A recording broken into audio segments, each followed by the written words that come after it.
Okay.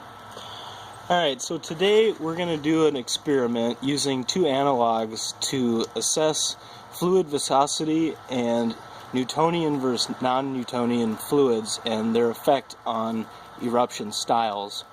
So our first fluid here I've created is basically a mixture of water, flour, and some food coloring to get a consistency comparable to a Newtonian fluid, something we would see in a basaltic magma.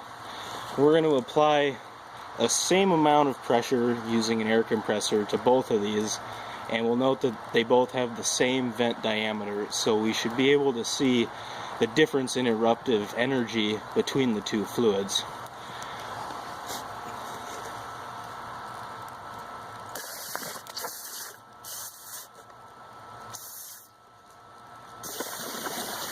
There we go.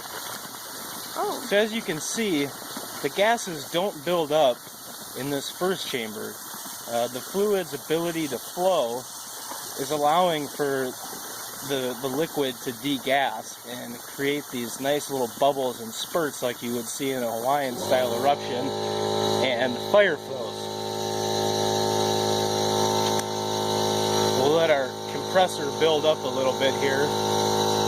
Our second chamber is filled with oil, some oatmeal, a little bit of sand and gravel, and some grout. So this is a much more viscous fluid. This would be our Bingham style fluid, or a liquid plastic. So we're going to go ahead and see what happens when we apply a gas to this chamber. Whoa! Whoa!